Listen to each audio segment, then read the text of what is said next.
Namaskaram. So, we have started with the GST law. Amazing law, in fact. It's one of the perfect legislation of India, in my understanding. Implementation level पे भले जो भी challenges आएंगे because implementation of very big law always takes time. And it's a newborn baby, technically. 2017 में ही तो born हुआ है. You can not expect like income tax के जैसे वेल सेटल होना चाहिए. इनकम टैक्स भी आज तक वेल सेटल नहीं है, कंपनीज एक्ट भी वेल सेटल नहीं है. There are also some litigation going on.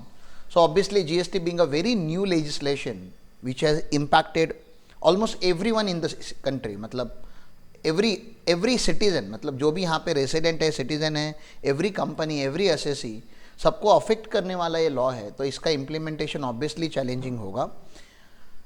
Government of India was very much clear कि अगर इसको मैनुअल तरीके से अगर रखेंगे हम, मैनुअल मतलब अगर एसएससी और ऑफिसर अगर एक दूसरे को आमने सामने मिलना चालू हो जाएंगे तो ह्यूज स्कैम एंड करप्शंस होना चालू हो जाएगा.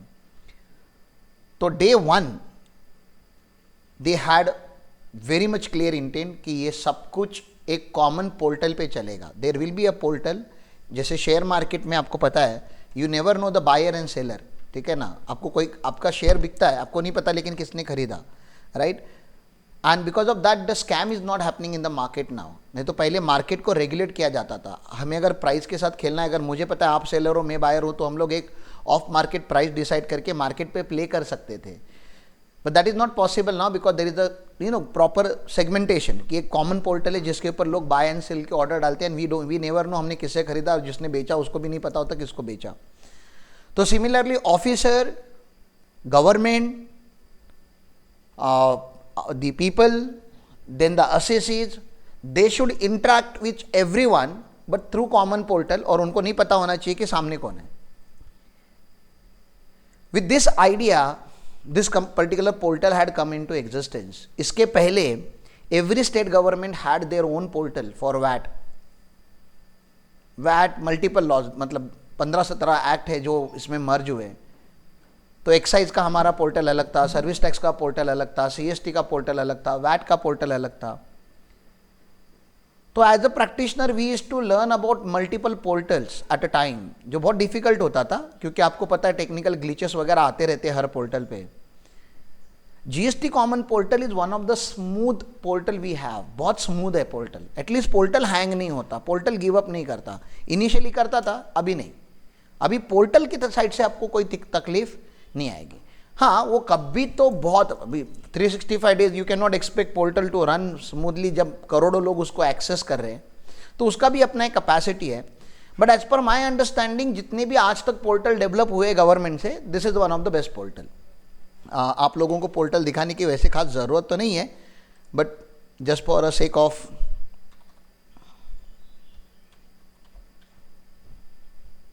gst.gov.in. कितना क्विकली ओपन हो गया, एकदम लाइक वेरी एकदम स्मूथ पोर्टल है. आपको यहाँ पे रजिस्ट्रेशन करना है, लॉगिन करना है, जो भी करना है कर सकते हो आप यहाँ से. And everything is there. मतलब सर्विसेज में आप देख सकते हो क्या क्या है. थोड़ा जूम इन कर देता हूँ तो you can easily read. Services में you can see the registration. Registration में भी आपको new registration, track application, payment में आप देख सकते हो, चालान क्रिएट कर सकते हो. यूज़र सर्विसेज में आप HSN कोड सर्च कर सकते हो. यहाँ से भी आप HSN कोड सर्च कर सकते हो. आपको अगर कोई HSN कोड में कल बता रहा था ना, HSN का फुल फॉर्म क्या, if you remember, harmonise system of nomenclature, जो 8 डिजिट कोड होता है जहाँ पे जीएसटी का रेट लिखा जाता है. और अगर सर्विस होगा तो SAC, ठीक है ना, सर्विस अकाउंट कोड होता है. Generate user ID for unregistered applicant. Then और क्या क्या है यहाँ पे, कॉज लिस्ट है, वेरीफाई RFN है, हॉलीडे लिस्ट है, लोकेट GST प्रैक्टिशनर्स है, सर्च एडवांस रूलिंग.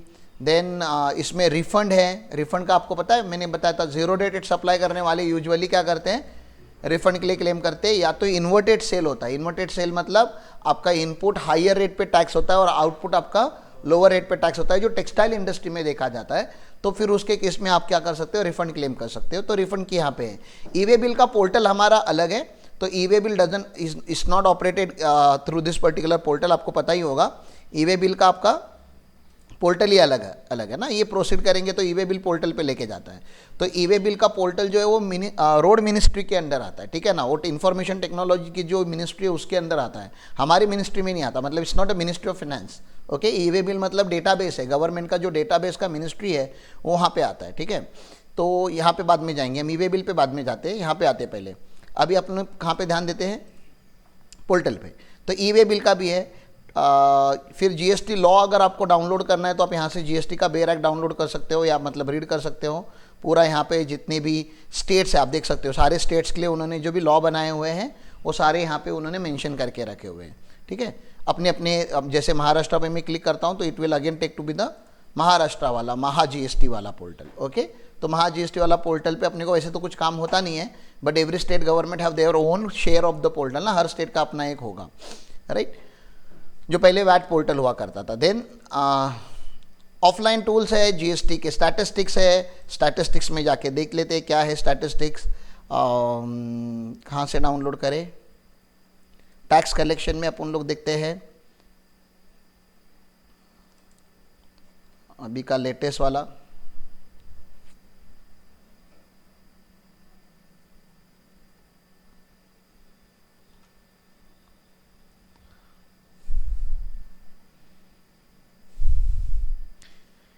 ये उन्होंने एक्ट वाइज दिया, वो जाने दो, स्टेट वाइज देखते हैं कि which state win, state wise tax collection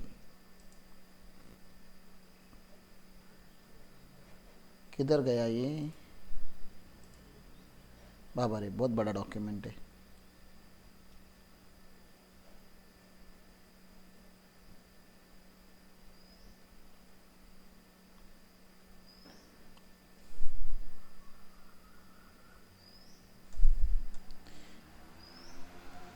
आपको ये लास्ट वाले नंबर के ऊपर यहाँ पे ध्यान देना है, ठीक है ना, जिसको मैंने अभी येलो किया उसके ऊपर आपको ध्यान देना है, नेट रेवेन्यू कलेक्शन, ठीक है।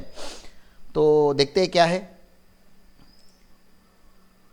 फाइनेंशियल ईयर अप टू अक्टूबर, मतलब कितने महीने हो गए, 7 मंथ, हाँ 7 मंथ का कलेक्शन देखो कितना है यहाँ पे। तो these are amounts in crores.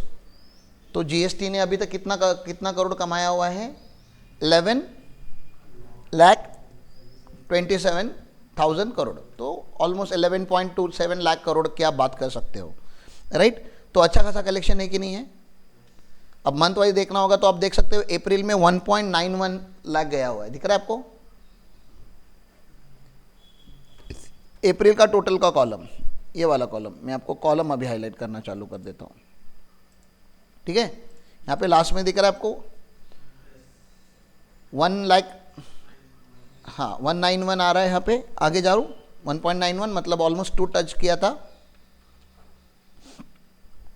अप्रैल में ज़्यादा क्यों हुआ, क्योंकि आपको पता है कि लास्ट में मार्च का बिलिंग होता है, मार्च में हमेशा बिलिंग पुश होता है, तो वहाँ पे ऑलमोस्ट हमने टच डाउन किया था। 1.5 का हमारा एवरेज बनता है यूजुअली, 1.5 लाख करोड़ तक का हम मंथली गवर्नमेंट को जीएसटी कलेक्शन देते हैं। तो दिस इज़ 1.44, दिस इज़ 1.53 जून में हुआ था, जुलाई में it is 1.65। Can you see increasing trend, हम बढ़ते हुए जा रहे हैं। आगे जाते हैं, अगस्त में कम हो गया 1.50,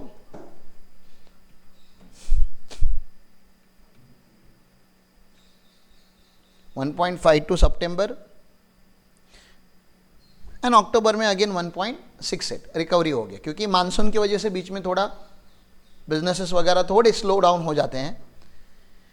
एंड तो 1.5 का एवरेज पड़ता है अगर आप एवरेज निकालते हो तो, विच इज गवर्नमेंट का टारगेट है कि 2 लाख का एवरेज होना चाहिए।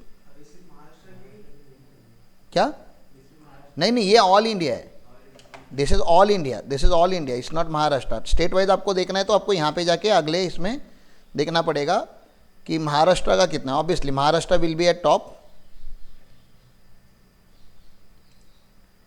अब आपको अगर टोटल कॉलम में दिखा दूँ अभी तक का ना, तो this is the column that you should be looking into.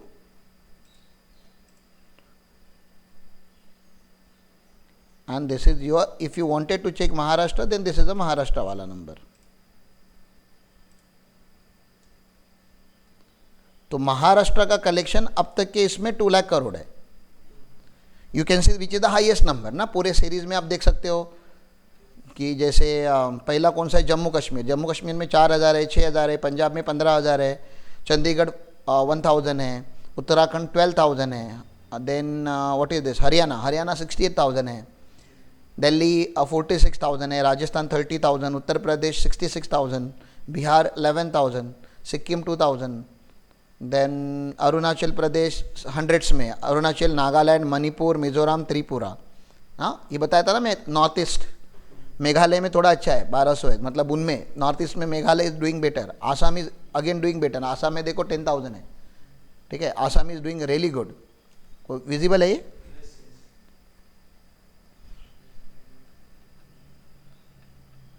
Assam का लॉ भी आपको पता चलेगा, थोड़ा अलग लॉ होता है। आसाम को हम नॉर्मल स्टेट में मानते हैं, we don't have any special status for Assam. कल आपको मैंने 10 स्टेट्स के नाम बताए थे। मामी नात्री में 10 लाख रुपए का रजिस्ट्रेशन होता है, और एटीएम यूपीएस में अरुणाचल प्रदेश, तेलंगाना, मेघालय, ठीक है ना, यूपीएस में उत्तराखंड, पी में Puducherry and UPS, S for Sikkim. तो उसमें आसाम नहीं है कहीं पे भी। नॉर्थ ईस्ट के मतलब जो स्पेशल स्टेट्स है उसमें का आसाम नॉर्मल स्टेट में आता है, क्योंकि जो स्टेट 10,000 करोड़ कमा रहा है वो नॉर्मली माना पड़ेगा ना, ठीक है। Then West Bengal 39,000, Uttarakhand Jharkhand 20, then Orissa 34, then Chhattisgarh 21, Madhya Pradesh 25, Gujarat 78, Daman and Diu छोटू सा ही है, वहाँ पे लोग दारू पीने ही जाते मैक्सिमम, तो उनका वैट कलेक्शन ज़्यादा होगा। दादरा नगर हवेली 2,000। अभी इन दोनों को मर्ज किया है गवर्नमेंट ने, ठीक है ना, ये दोनों को मर्ज किया, इसलिए इसका इधर यहाँ पे नीचे बुक हुआ है। महाराष्ट्र अनबीटेबल 2 लाख, कर्नाटका 91, गोवा 4,000, लक्षद्वीप मोदी जी बीच में जहाँ पे गए थे, छोटू सा जो आइलैंड है, Kerala 19,000, Tamil Nadu 75, Puducherry this, Andaman Nicobar, Telangana 35, Andhra Pradesh 26, Ladakh 200, other territory and CBIC का कुछ रहेगा अलग से रेवेन्यू। एंड इंपोर्ट्स के ऊपर 3 लाख लिया है लोगों ने। इंपोर्ट्स के ऊपर आईजीएसटी लगता है ना, कस्टम्स के थ्रू, मैंने बताया था आपको। तो this is the data, clear है? तो इस डेटा से क्या पता चलता है आपको, स्टैटिस्टिक्स से क्या पता चलता है कि जीएसटी का फ्यूचर ब्राइट है ना, मतलब। एंड बजट के हिसाब से बात करूं तो लिटरली हम बजट का 50% रेवेन्यू, बजट हमारा जो रेवेन्यू एक्सपेंडिचर होता है, this is the revenue income ना गवर्नमेंट के लिए। गवर्नमेंट कोई प्रॉपर्टी बेच रहा है क्या, जमीन बेच रहा है क्या, कंपनी सेल कर रहा है कि कमा रहा है government, it is earned by government ना, तो इसको रेवेन्यू बोलते हैं ना हम लोग, रेवेन्यू आइटम है। तो 50% तो ओनली इनका this GST is taking care, और गोइंग फॉरवर्ड और ज़्यादा इसमें डेवलपमेंट और इंप्रूवमेंट आने वाले। तो huge scope from both the side, from both the end, government and as well as from consultancy end, या आप जो बिजनेस में उस एंड से अगर बात करेंगे तो जीएसटी लर्न करना। अच्छा, मुझे एक बात बताओ, जीएसटी अभी खेलना चालू हुआ है, छोटा बच्चा है, अभी तो ग्रोन अप मैन नहीं है। जब ग्रोन अप हो जाएगा तो लिटिगेशन कितने बढ़ेंगे ना। तो जीएसटी फाइलिंग में ही खाली स्कोप नहीं है, फाइलिंग में तो है ही, चलो वो तो आपको ब्रेड एंड बटर दे देगा आपका, लेकिन अगर आपको मक्खन कमाना है, अगर आपको प्रीमियम कमाना है, ठीक है ना, तो आपको फिर लिटिगेशन में उतरना पड़ेगा, which is the intent of us, कि हमें धीरे धीरे हम ये सब वीडियो बनाना या नॉलेज बेस बनाने में हम चालू ही क्यों है, because we wanted to enter into litigations now. Filing में तो हम अच्छे हैं, रजिस्ट्रेशन में अच्छे हैं, नॉर्मल प्रोसीजर में अच्छे हैं। Now that is achieve, that milestone is already crossed. The next milestone is litigation, कि केसेस हमारे पास आने चाहिए, where we will charge lakhs rupees पर केस, मिनिमम लाख, 1 लाख, 2 लाख, 5 लाख, 10 लाख, 15 लाख, ऐसा हमारा इनकम चालू होगा एक एक केस में से, क्योंकि उतने बड़े बड़े लिटिगेशन आने वाले हैं। 10 करोड़ की नोटिस, 15 करोड़ की नोटिस, 25 करोड़ की नोटिस, अब उतना हैंडल करने के लिए इंसान यार 5-10 लाख रुपया तो डिजर्व करता है। तो हमें लिटिगेशन में जाना है, that's a reason I am again requesting you guys कि please take this particular law very seriously. आने वाले 1 से 2 साल में you can see so many litigation happening under GST law, and we will have our name in the litigation market कि अगर इनके पास जाते हैं तो चीज़ें सॉल्व होती है एट अ रीजनेबल प्राइस। जो मैं प्राइस बता रहा हूँ वो प्राइस भी क्या है, बहुत रीजनेबल प्राइस है। ठीक है, चलें आगे। तो this is how the whole portal is. Portal बहुत ही इंटरेस्टिंग पोर्टल है, आप देख सकते हो बहुत ज़्यादा उसके ऊपर सब कुछ पोर्टल पे होता है। आपको ऑफिस में जीएसटी ऑफिस में जाने की ज़रूरत ही नहीं है, इजंट इट। अगर जीएसटी पोर्टल पे नहीं आता तो हम गुरुकुल रूरल एरिया में स्टार्ट नहीं कर सकते थे, हमें मुंबई में ही रहना पड़ता फिर, क्योंकि हर बार डिपार्टमेंट में भागना पड़ता। कोई भी छोटी चीज़ हो डिपार्टमेंट जाना है, कोई पहले वही होता था। हफ्ते में के 4 दिन तो हम डिपार्टमेंट में जाते थे, या तो इनकम टैक्स है तो वैट। सीए ऑफिस में department visit is like very obvious, मतलब आप ऑफिस में फ़ोन करो सीए अवेलेबल नहीं है, 90% चांस है कि डिपार्टमेंट में। और that's how it was operated. ठीक है ना, मतलब हम पुराने ज़माने में बोला जाता था a good chartered accountant is not a chartered accountant who knows the law और who knows the tax. A good chartered accountant is a chartered accountant who knows the tax officers. जिसको ऑफिसर पता है, जिसके साथ officer की पहचान है, सलाम साहब है, दिवाली पे गिफ्ट जा रहा है, न्यू ईयर पे गिफ्ट जा रहा है, तो वो चार्टर्ड अकाउंटेंट अच्छा चार्टर्ड अकाउंटेंट था, जिसको हम एक्सपीरियंस और इनएक्सपीरियंस बोलते थे। कि जो एक्सपीरियंस है 25-30 साल से डिपार्टमेंट में जा रहा है तो प्यून से लेके कमिश्नर तक सबसे पहचान बना के रखता है। और हम इनएक्सपीरियंस लोग जब डिपार्टमेंट में जाते थे तो हमें इतना इंटरटेन नहीं किया जाता था। अब देखो ना, लेवल फील्ड है, सेम कॉमन लेवल है अभी सबके लिए। अभी आप 40 साल का भी अनुभव रहेगा तभी भी आपको इसी पोर्टल पे काम करना है।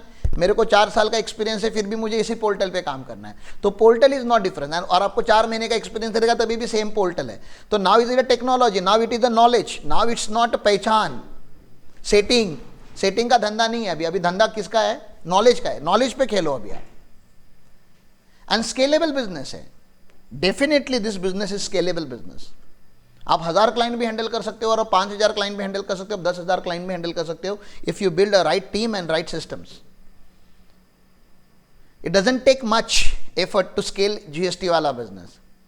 और आपकी अगर 10-12 हज़ार क्लाइंट का अगर आगे जाके पोर्टफोलियो बन जाता है, like I am talking about 4-5 years ना, 4-5 साल में 2030 तक अपना अगर 10,000 क्लाइंट का अगर पोर्टफोलियो बन जाता है तो यू कैन अंडरस्टैंड कि काम की कोई कमी होगी नहीं, जिंदगी भर काम करते रहो, फिर पहुंचो वहां तक। फिर उसके लिए अगर पोर्टल डेवलप करना पड़े, हमारा कोई अगर वेब पोर्टल होना चाहिए तो डू इट ना, इन्वेस्ट सम मनी। और जब ऐसे भी 1000-1500 क्लाइंट हो जाएंगे तो money will not be a problem I guess ना। 1000-1500 क्लाइंट भी अगर हो जाते हैं, जब भी जहां पे हम लोग है उसका 5x करना है हमें, अभी multiply by 5 we will reach that 1000 वाला बेंचमार्क। जहां पे 1000 क्लाइंट आने के बाद 1000 क्लाइंट में अगर मैं 2% भी पकड़ लूँ तभी भी यार 20-25 केसेस तो हर साल नए ओपन होने हैं। 2% पकड़ रहा हूँ, वी शुड बी आइडियली 10%। अगर 1000 क्लाइंट है तो 100 केसेस ओपन होने चाहिए। या उनके कांटेक्ट में कुछ लोग होते हैं, वो बताते हैं कि अरे भाई हमारा सीए बहुत बढ़िया है, हमारे कंसल्टेंट बहुत अच्छे लोग हैं, कॉम्प्रहेंसिव सर्विस देते हैं। केस ओपन होने के बाद ढूंढते हुए लोग आते ही है।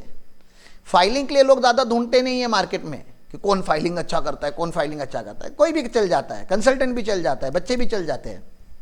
केस जब आती है और जिसको पता है कि ये केस है, इसमें मेरे को मजबूत पेनाल्टीज वगैरह लग सकती है, अब इंसान द बेस्ट। देखो आपको अगर नॉर्मल लूज मोशन हो रहा है, हेडेक हो रहा है, ठीक है ना, नॉर्मल फीवर है, तो आप किधर खुद ही जाके केमिस्ट पे जाके मेडिसिन ले लेते हो, या मैक्सिमम आप अपने लोकल किसी भी रैंडम क्लिनिक में जाके ट्रीटमेंट करा लेते हो। जब आपको पता चलता है कि नहीं ब्रेन सर्जरी है, हार्ट सर्जरी है, अब आप ऐसे मेडिकल दुकान पे जाके मेडिसिन नहीं लेते ना, then you search for the best. So within 5 years of time, we have to become the best. We are already better than many others, but we have to become best. और best जो होता है ना वो रोज read करता है। GST Bhagavad Gita बन जाती है उसके लिए। रोज पढ़ना है, रोज पढ़ना है, याद है, हर पॉइंट याद है, फिर भी पढ़ना है, तब कुछ तो ऐसा क्लिक होता है ना, 1 click and then you are from ordinary to that extraordinary. Extraordinary, ordinary में खाली वो एक्स्ट्रा एफर्ट का जो एक्स्ट्रा लगा है ना उतना ही लगता है। People are putting ordinary effort, so they are generating ordinary revenue. We are putting extra effort, so one day will come when we will move from ordinary to extraordinary services, physical to digital ना, मतलब that is just 1 click away.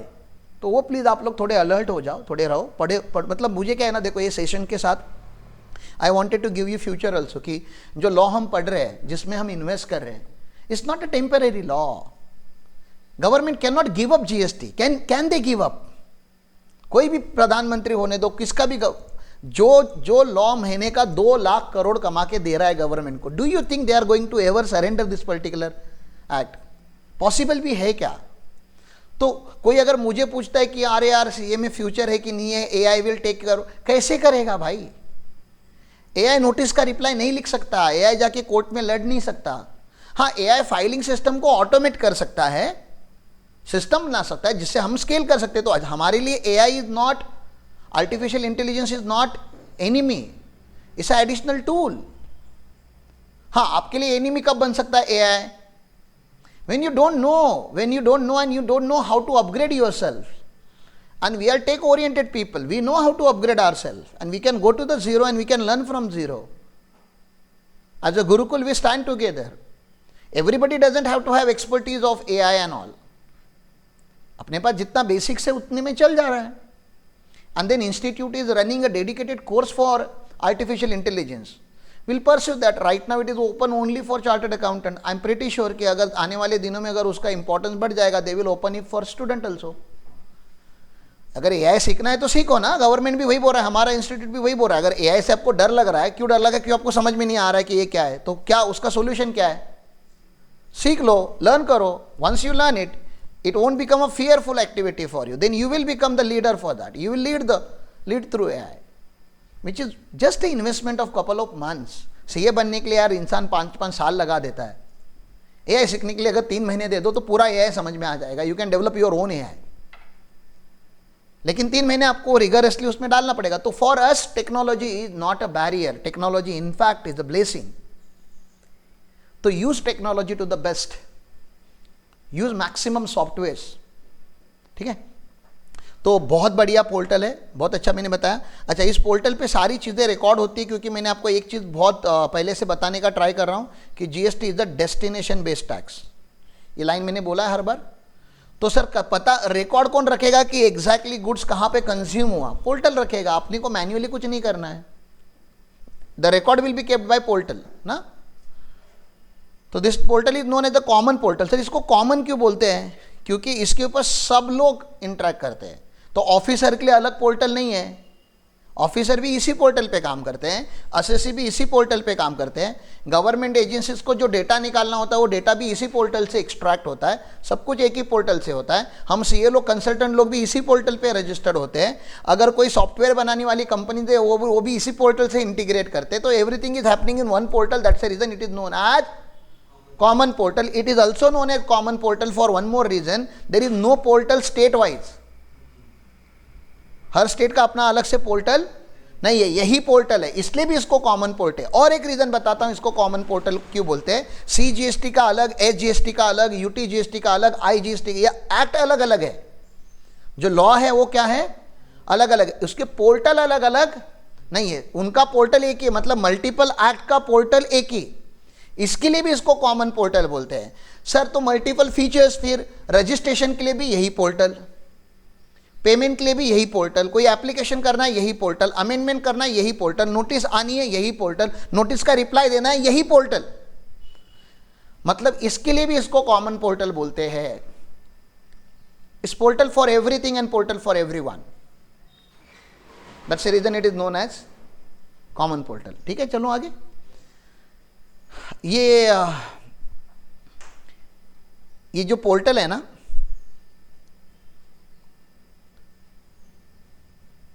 ये GST network करके entity उसने बनाया हुआ है, GSTN. ठीक है ना. और इसका फंक्शन क्या क्या है, इस पे क्या क्या होता है, मेन उन्होंने लिखा है. Registration, forwarding returns to the central and state authorities, computation and settlement of IGST, matching of tax payment detail with the banking network, providing MIS report to the central and state government. ठीक है. और providing analysis of tax payer profile. Tax payer का profile आप देख सकते हो. कैसे देख सकते हैं टैक्स पेयर का प्रोफाइल भाई मेरे? फिर से पोर्टल पे जाता हूं. वो एक इंपॉर्टेंट चीज़ है, सर्च टैक्स पेयर. दिख रहा है आपको यहाँ पे? तो मैं सर्च टैक्स पेयर पे अगर मैं क्लिक करता हूँ तो यहाँ पे आता है search by pan, search by temporary ID, search composition tax payer, और सब पहला आता है सर्च बाय जीएसटीएन। तो मैं सर्च बाय पैन दिखाता हूँ क्योंकि बहुत सारे लोगों के पास किसी एसएससी का पैन बहुत आसानी से होता है, तो मुझे बाकी का किसी का नहीं पता, मेरे को अपना पता है तो मैं अपना डाल देता हूँ।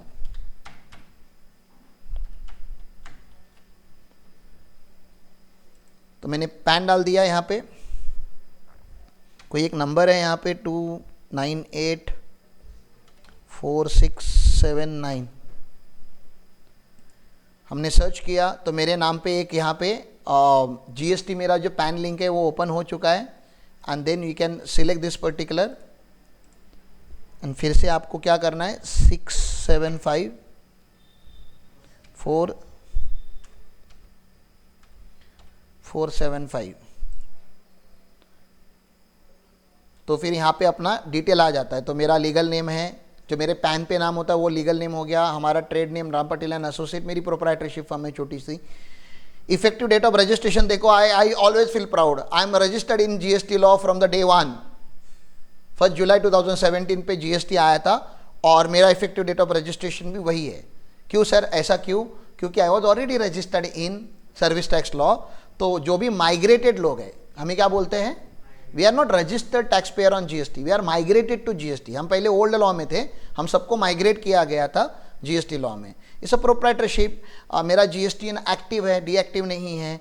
मैं कौन से टाइप का टैक्स पेयर हूँ, तो रेगुलर, मतलब मैं कंपोजिशन डीलर नहीं हूँ, ठीक है ना। मेरा कोई जुरिडिक्शन है मुंबई के ऑफिस का, वो है, मेरा पूरा एड्रेस दिया हुआ है इन्होंने, यहाँ पे मेरा प्रिंसिपल बिजनेस दिया है। वेदर आधारित ऑथेंटिकेटेड, क्यों रे बाबा ये जरा कि ऐसा क्यों आ रहा है, आधार ऑथेंटिकेटेड नो क्यों आ रहा है, जरा देखो। हाँ, आना चाहिए ना। E KYC verified no, I don't know, मतलब ये मैंडेटरी होगा तो कर लो फटाफट आधार ऑथेंटिकेशन। मैनेजमेंट कंसल्टेंट करके हमने इसको रजिस्टर्ड किया है, और बहुत इंपॉर्टेंट है शो फाइलिंग टेबल, ठीक है ना, कि यहाँ पे हम देखेंगे, और फिनेंशियल ईयर आप चेक कर सकते हो। अभी अपन लोग करंट वाला ही देखेंगे कि मैं टाइम पे भर रहा हूँ कि नहीं। अब 2 रिटर्न बहुत इंपॉर्टेंट होते हैं, आपको पता है, R1 एंड 3B। R1 में हमारा सेल्स का डेटा जाता है, तो अक्टूबर का हमारा गया है 11 नवंबर पे, तो गया है क्या टाइम पे, बिल्कुल लास्ट डे पे गया है, ठीक है ना। सितंबर का भी 11 तारीख को गया, अगस्त का 10 तारीख को गया, जुलाई का 10 तारीख, जून का 10 तारीख, मई का 10 तारीख, अप्रैल का 8 तारीख। तो पहले हम लोग थोड़ा इंसानियत जैसा काम करते थे, लास्ट में कुछ तो 2 महीने में इनको कुछ हो गया रहेगा कि लास्ट डे पे करते हैं। तो एज अ गुरुकुल भी ऑपरेटेड T-1, मतलब ड्यू डेट जो होता है उसके एक दिन पहले हमें काम करना होता है, ड्यू डेट पे काम नहीं करना होता। कुछ इमरजेंसीज होती है तो हम ड्यू डेट पे काम करते हैं। तो हम लोग का R1 टाइम पे जा रहा है, तो यू कैन अंडरस्टैंड कि मेरे साथ अगर आप बिजनेस करोगे तो आपका ITC प्रोटेक्टेड है। क्यों? मैं टाइम पे रिटर्न, मैं R1 टाइम पे भरूंगा तो ही आपके 2B में रिफ्लेक्ट होगा, तो ही आपको उसका क्रेडिट मिलेगा, नहीं तो आपको क्रेडिट नहीं मिलेगा। तो आप पोर्टल पे जाके किसी भी पर्सन से जब डीलिंग करते हो तो आपको पहले क्या करना चाहिए, सिंपल सा उसका पैन या जीएसटी नंबर लेके जाके सर्च करना चाहिए कि whether the person is a regular tax filer और नॉट, ठीक है ना। खाली सर R1 भर के मतलब नहीं है, टैक्स का उसका जो अमाउंट आता है वो भरना भी चाहिए गवर्नमेंट को टाइम पे, ठीक है। तो यहाँ पे आप देख सकते हो, वैसे 3B का जो ड्यू डेट होता है वो 20 तारीख होता है, ठीक है। तो कहीं पे 16 मई पे भरा है, कहीं पे 16 जून, 16 जुलाई, 20 अगस्त, तो यहाँ पे एकदम लास्ट डे पे भरा होगा। देन 17 सितंबर है, 16 है, 18 है, तो आप देख सकते हो कि हम टाइम के पहले ही भर रहे हैं। तो you can consider us in the category of good tax payer, law abiding tax payer, ऐसे हम मान सकते हो। और अब ये चेकिंग करना बहुत डिफिकल्ट था क्या? वॉज इट वेरी डिफिकल्ट कि आप सीए को फोन करो, हाँ, और सीए चेक करके बता। अरे कोई भी रैशनल बंदा, नॉर्मल बंदा, छोटा अकाउंटेंट आपके ऑफिस का, आप घर पे नाश्ता करते करते किसी से अगर डील करना है, यार जाओ पोर्टल पे, क्लिक करो, पैन डालो या उसका जीएसटी नंबर डालो and just check it, check by yourself. ये पहली बार हुआ इतिहास में कि किसी का रिटर्न हिस्ट्री हमें ऐसा एकदम 1 क्लिक पे अवेलेबल है। ये पहले सीक्रेट डेटा हुआ करता था, नॉर्मल पब्लिक लिए अवेलेबल ही नहीं था। आपको दिख रहा है ना यहाँ पे मैं फ्रॉड नहीं हूं। अरे जिसका ये सब कुछ रजिस्टर्ड है, एड्रेस वगैरह सब चेक कर रहे हो आप, आपको ठीक ही लग रहा है। जिस एड्रेस से बिल आया है वो भी वही एड्रेस है। तो यू हैव टू चेक और अगर नहीं होगा तो आपको उसको इंक्वायरी करनी कि क्यों नहीं जा रहा है टाइम पे, क्यों नहीं आपका एड्रेस अलग दिख रहा है, यहाँ पे एड्रेस अलग दिख रहा है, आपने मुझे जो बिल दिया उसका एड्रेस, उसका एसएससी का नाम अलग है, यहाँ पे एसएससी का नाम अलग आ रहा है। You need to have some kind of alertness. मैं नहीं बता रहा हूँ कि ये मैच नहीं होगा तो सब चोरी होंगे, there can be genuine reasons also. बहुत टाइम तो कंसल्टेंट लोग क्या करते हैं, जो ज़्यादा सीरियसली नहीं लेते, वो लोग टाइम पे रिटर्न भरते नहीं है, और टाइम पे रिटर्न नहीं भरने का उनको नहीं समझ रहा, उनकी प्रोफाइल खराब हो रही है, they are spoiling the profile of the SSC. क्योंकि कोई भी जाके उसके साथ बिजनेस करने से पहले उसकी प्रोफाइल वेरीफाई करेगा। आगे जाके बैंक जब लोन देना होगा, तो अभी तक बैंक वालों को इतना क्लिक नहीं हो रहा है, लेकिन थोड़े थोड़े बैंक वाले अभी चालू हो गए। बैंक वाले आपको लोन देने से पहले आपका प्रोफाइल चेक करेंगे जीएसटी पोर्टल पर जाके, कि भैया ये टैक्स टाइम पे भर रहा है क्या। जो बंदा टैक्स टाइम पे नहीं भर रहा है वो ईएमआई टाइम पे कैसे भरेगा। तो do not take filing just, मतलब बहुत सारे लोग क्या करते हैं ना, रजिस्ट्रेशन ले लेते हैं और फाइलिंग को लाइटली लेते हैं, अरे चल जाएगा यार, लेट हो जाता है, चल जाता है। कुछ नहीं चलता है यहाँ पे, आपको टाइम पे ही करना है। सर नील रिटर्न भी भरना मैंडेटरी है जीएसटी में, इनकम टैक्स में मैंडेटरी नहीं है। इनकम टैक्स में आपका इनकम नहीं है, पैन लेके रखा है आपने, आपको रिटर्न भरना मैंडेटरी नहीं है, लेकिन जीएसटी में रिटर्न भरना मैंडेटरी है। जीएसटी जिस दिन आपने ले लिया उस दिन से जीएसटी आपको एप्लीकेबल, जीएसटी का पूरा लॉ एप्लीकेबल हो गया। रजिस्ट्रेशन फ्री में है इनका, देयर इज नो चार्जेस। इसका ये मतलब नहीं कि 2-2, 3-4 निकाल के रख दो फ्री है करके। फेसबुक नहीं है कि आईडी बना लिया बस।